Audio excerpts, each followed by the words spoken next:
Pensadores, especialistas, lideresas, educadores, personas. Desde la academia hasta tus canales auditivos, un podcast que habla con los maestros para provocar nuevas ideas en un diálogo emergente. Hola a todas y todos los oyentes del podcast Derechos, un espacio en donde los saberes del aula se transportan a un escenario de conversación. Bienvenidos y bienvenidas a nuestro tercer capítulo. Les recuerdo que soy Sofía Gómez y estaré acompañándolos en este encuentro radial en donde los derechos y las preguntas que tengamos alrededor de ellos serán el hilo conductor de nuestra charla. Estás escuchando Podcast Derechos, diálogos jurídicos en tus oídos.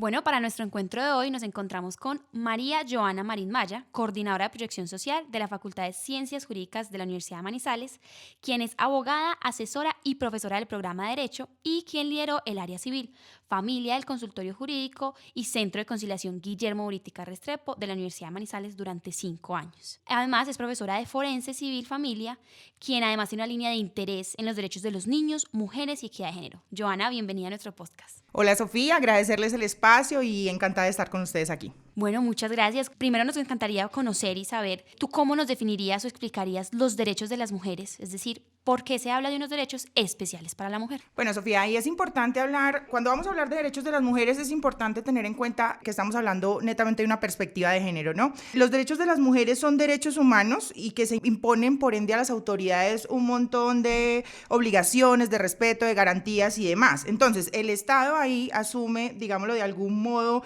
una obligación de protección, pero sobre todo en este caso de prevención de la violencia contra las mujeres, pues porque esto va de la mano con la garantía constitucional que debe brindarse.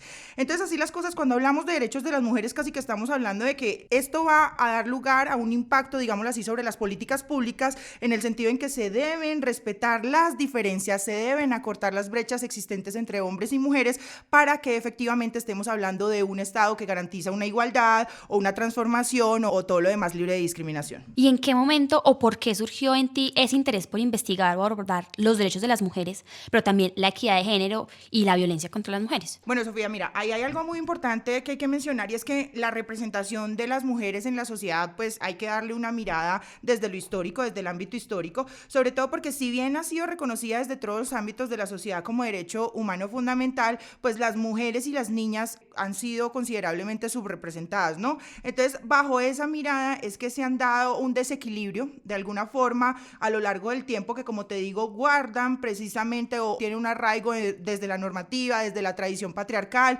y esto pues digamos que da unas consecuencias no tan favorables para las mujeres y para el entorno de ellas en la comunidad en general. Entonces, cuando hablamos precisamente de esto y como para empezar a tocar un poquito la temática, tenemos que hablar efectivamente de cómo, digamos, la sociedad y podemos hablar del país, se ha marcado un tema de estereotipos de género que ha sido nocivo porque estos, digamos que no han logrado que lleguemos a una sociedad igualitaria. O sea, siempre nos vamos con conceptos como sexo, género, patriarcado, bueno, y todo esto, pero esto, digamos, en el margen de un tema discriminatorio que obviamente esto va a repercutir o incidir directamente ¿en qué? En procesos laborales, en trabajo mal remunerado o no remunerado, en violencias basadas en género, en discriminación de todo tipo. Entonces, bajo esa mirada, yo creo que esa es la apuesta que nosotros tenemos y es que debemos encontrar unas soluciones a esos desafíos históricos que nos presenta la humanidad, sobre todo porque considero que las mujeres, desde que sean bien representadas, bien reflejadas,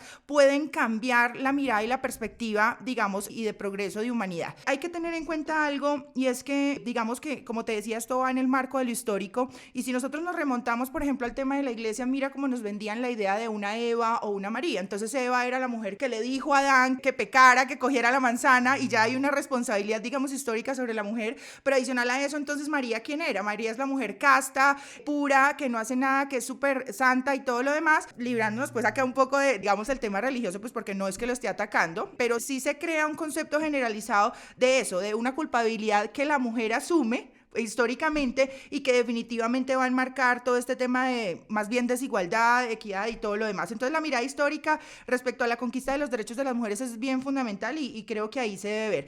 Hay otro aspecto histórico que nos ha condenado, por decirlo así de algún modo, a las mujeres y es el tema de supremacía y poder que siempre se ha tenido los hombres hacia las mujeres. Entonces estas dinámicas han estado acompañadas también, por ejemplo, desde un estigma sexual que se ha impuesto a las mujeres. Entonces las mujeres en la media o qué sé yo, en la historia éramos las acompañantes, importante, solo servíamos para reproducirnos, para dar los hijos, para el cuidado del hogar y nada más. Si una mujer decía yo sé de algo, pues imagínate, remontémonos por ejemplo al caso de las brujas. Entonces las brujas, porque fueron mandadas a la hoguera, todo el mundo dirá, no, pues porque eran miedosas, eran seres del demonio y todo lo demás, pero cuando uno analiza realmente lo que hacían las brujas es que estaban demostrando unas mujeres que conocían muchísimo más en temas de botánica, de medicina y todo lo demás que un hombre. Entonces eso quizás generó ahí esa repulsión hacia ellas y como te lo decía, es eso, ese papel de la iglesia, de la historia y todo que ha influido directamente sobre el concepto de mujer, digámoslo así, para la historia. En ese mismo orden de ideas, esa mirada para poder enfrentar esos desafíos históricos, ¿cómo mediante el derecho las mujeres pueden tomar fuerza o podemos tomar fuerza, empoderamiento y protagonismo en nuestra sociedad civil? Bueno, digamos que para responderte a esa pregunta, lo primero que tenemos que hacer es aclarar el concepto de violencia basada en género. Y digamos que este concepto va enmarcado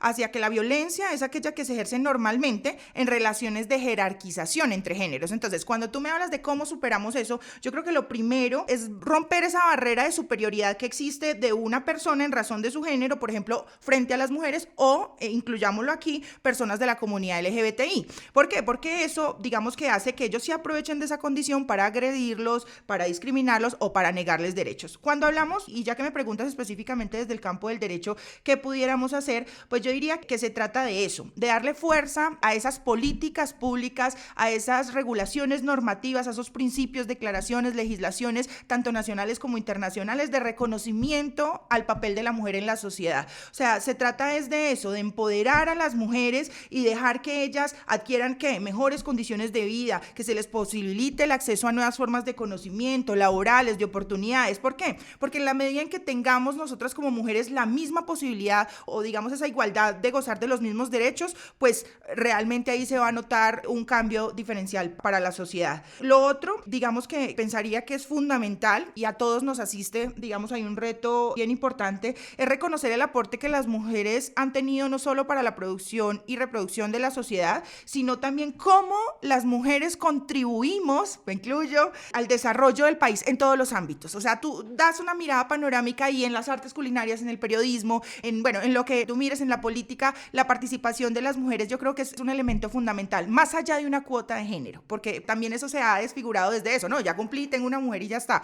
Entonces, bajo esa premisa, desde que no persistan esas diversas formas de discriminación que afecten y el ejercicio de los derechos, yo creo que podríamos empezar a hablar de un reconocimiento pleno y un ejercicio para la mayoría de las mujeres. Eso sería como lo que tengo para decir. Y Johanna, entonces, en tus clases o conversaciones, ¿cierto?, con las y los estudiantes, charlas de equidad de género, ¿cómo abordas este tema con ellos? Bueno, digamos que, pues ya que hiciste como un reconocimiento, un recorrido de lo que ha sido mi vida, por ejemplo, en la academia y en lo profesional, yo pienso que las clases, sobre todo el aula, es un espacio bien interesante de reflexión. Entonces, bajo esa premisa, el hecho de que, por ejemplo, a ti antes te vendieran el matrimonio o el divorcio desde un punto de vista hombre, mujer, mujer y ya, o así tal cual, y que ahorita te dé una mirada desde, bueno, ya dos hombres pueden ser familia, pueden contraer matrimonio, pueden hacer esto y esto, las mujeres tienen una intervención. Esos espacios de discusión, de reflexión, son digamos que momentos de encuentros maravillosos y de crecimiento para el futuro profesional del derecho. Entonces, me lo ha permitido la academia, pues porque como tú lo decías, tengo un enfoque netamente práctico, pues tengo una experiencia de 10 años en la rama judicial y eso me ha permitido también mostrarles a los chicos cómo es la calle y qué se vive en el día a día, pero realmente también me ha llevado a traerles ese escenario o ese entorno, digamos, el reconocimiento del entorno y de lo que se vive en el día a día, el problema de época a la actualidad, digamos, y a lo que se enseña día a día en nuestras clases. Entonces yo creo que sería eso, rescataría eso, como el aula como escenario de reflexión y de construcción social. Historias por conocer, la integración de la ciencia en las artes, la literatura y el cine. Claro que sí, un lugar donde de alguna manera también conversan los estudiantes y de alguna forma interactúan sobre ese tema.